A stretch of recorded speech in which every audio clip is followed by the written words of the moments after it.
Some other questions? Yes, Min, and then Prasenjit. Yep. Well, I'm very impressed with all the four presentations. I just want to make comments on the state capacity. Well, Prerna, the contrast between Olympics in Beijing and Delhi, actually, maybe I'll rephrase. So what we conflate China's government's ability to getting certain things done with repression, and they actually didn't talk about repression. And in terms of citizens' identification with the state, I lived in China many years. And I feel like in China, the state capacity or the identification with the state has increased these years, the recent perhaps 10 years or 5 years than before. Why is that the case? Is that because of the ideology? I'm not so sure, but I think resources, the growth that China has been accomplishing, so that state became much richer and was able to deliver lots of resources to its party members. Again, the party is not mentioned in the state capacity discourse here. I think in China that plays a bigger role. And my second part is,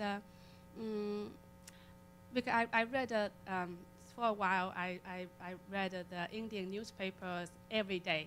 Because I was taking care of my infant baby, I couldn't do much, so I just read Indian newspaper. It's much more interesting than the Chinese People's Daily, but I do look at these social reportings, and in the newspaper I read like one robbery happened a couple of days ago, and then in the following newspaper reportings I found that police actually caught the robbers. So crimes were resolved over weeks or months or a day, a couple of days. These are petty crimes. But I was thinking about in China, that's not the case. Like every individual citizen in China had multiple thefts in short periods. Like my dad, the motorbikes, 4 motorbikes were stolen in like 2 years. So my point is, they never reported it to the police. Why? Because they know that even they reported to the police, nothing would happen. And if you talk to ordinary citizens, they would not go to the court to resolve most of their disputes. So the public trust in the state, I would think these are the states, the courts, the police, these are really armed states. And if you compare this between China and India, then the contrast would be immensely favor the case in India. And by the way, my experience, my Indian experience was really from the newspaper reporting, but I think it's pretty accurate. Prasenjit, you wanted to raise a question? I don't think I need this, but since we're doing it, I don't know if it's being recorded or what. But just a commentary, which I hope will end up in some questions or at least discussion. I really enjoyed all 4 papers. I think it was a great session. It is a great session. And I want to start with Prerna. I mean, with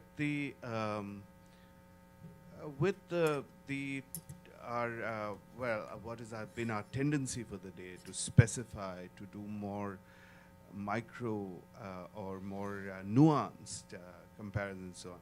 I think what you did was a very interesting effort to sort of operationalize the Hegel question, right? I mean, what does it mean by state versus society and so on?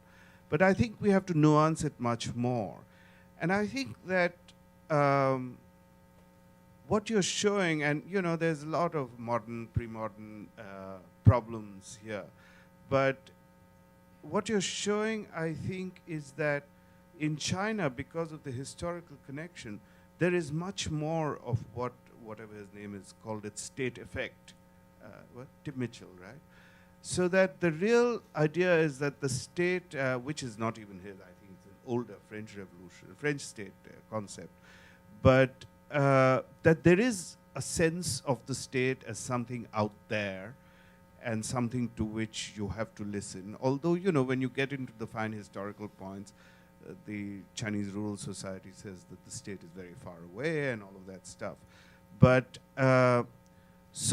but that is, I think, a very important legacy, the state effect kind of legacy, and can explain a great deal, or can give the role for the state, can give a role for state and society to behave in a certain way that may be quite, you know, they may not be different as human beings from somewhere else, but they're responding to a representation in different ways. I'm sorry, I'm going on rather long.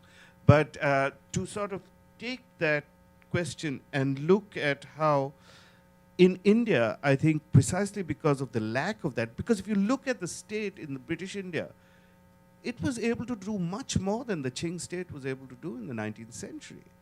I mean, it penetrated much more. Weights, measures, this, that, and you know, the Japanese in the 20th century were trying to standardize currency within just one small area, you know. There was a much more effective state at an infrastructural level and so on in 19th century India. Yet the state effect is very weak.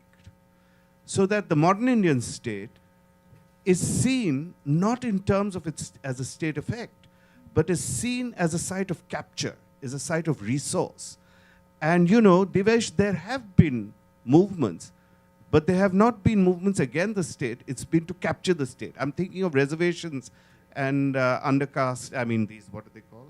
Other backward castes and all of these kinds of things. So it's really an object, and there's very different sort of senses. So in that sense, we're talking at a different level. And then to come back to the Chinese story, you know, Li Qingquan gave a very interesting talk about this kind of, what I would say can only happen in a society with that kind of state effect. You know, she shows how all these riots are becoming part of these systems of participation, where both sides, where the state now has these representatives or these spies and agents who go and work to handle these problems. And they are rewarded if they can handle it properly. And the rioters know that they have to negotiate with them. So there's an incentive. So maybe the numbers are a result of this incentive as a way of working it out. But it is sort of working it out. It's both embedded, but also operates as a state effect, right?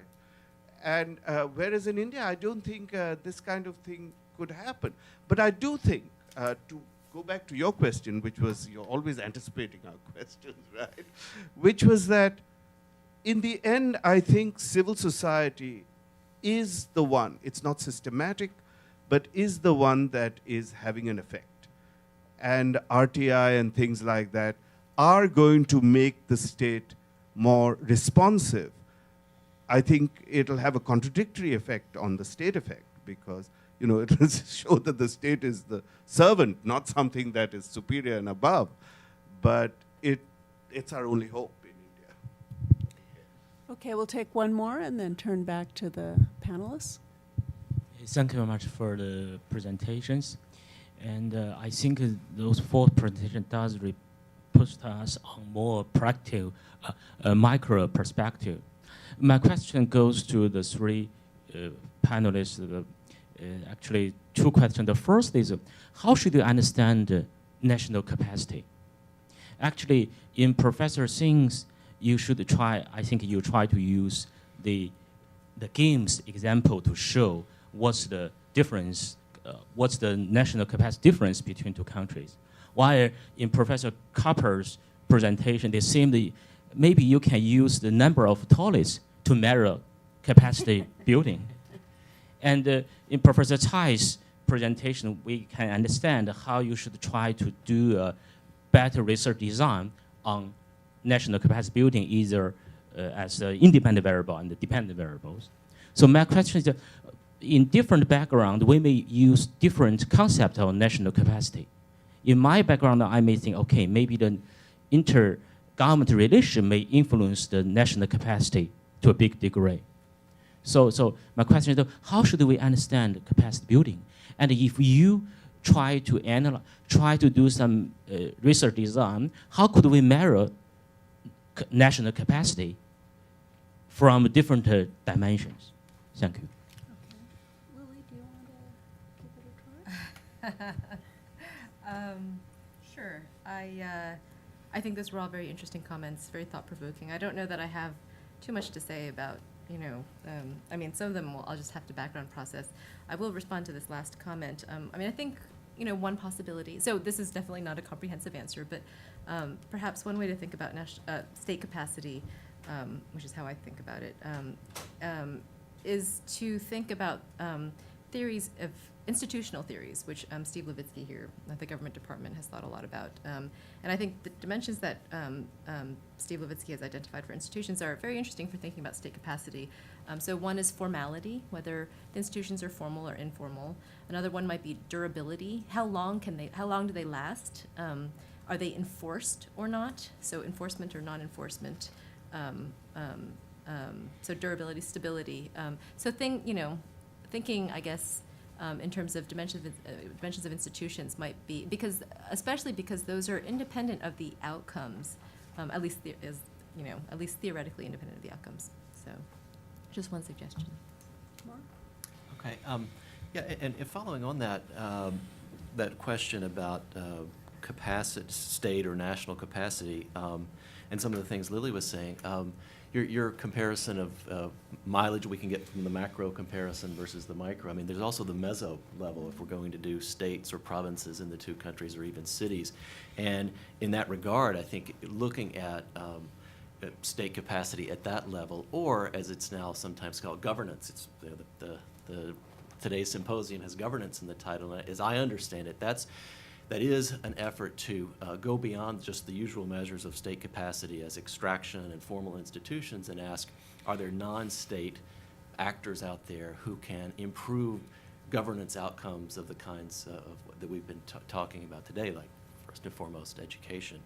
On the, I'll take the wage question in China. Of course, the problem now is not so much, I mean, wages are low compared to industrialized countries, but many regions of China, especially those in the most dynamic, are having trouble hiring people now, and there is a wage upward spiral that is of concern to employers and to people economic policymakers and so forth. But I think it's a good thing that wages are rising, that governments are, that passed minimum wage laws are raising them in a kind of competitive fashion to actually draw labor into their localities. Why do people continue going to China as a site of production? I think because productivity remains high, even though wages are going up. And I would want to point out that we mentioned it on the first panel, but this critical moment in the 50s and 60s when you had rural development bringing healthcare and education, the dynamism that we saw in the SEZs and in the other industrial centers in the reform era would never have been possible had you not had that human capital investment in the beginning. So that still has this very important legacy. The Foxconn question, or you mentioned it, I think that it's really interesting how labor NGOs in China have really gotten that story out. And it wasn't just the New York Times or these Financial Times that went in there and did the investigations. It's local NGOs in China who, working with the reporters, have gotten that story out in all of its many dimensions now, implicating Apple itself. And so this is another pattern in which I think non-state actors are having an important impact on getting information to the central state, but also to the whole world, that will have consequences for how policies are adjusted in China.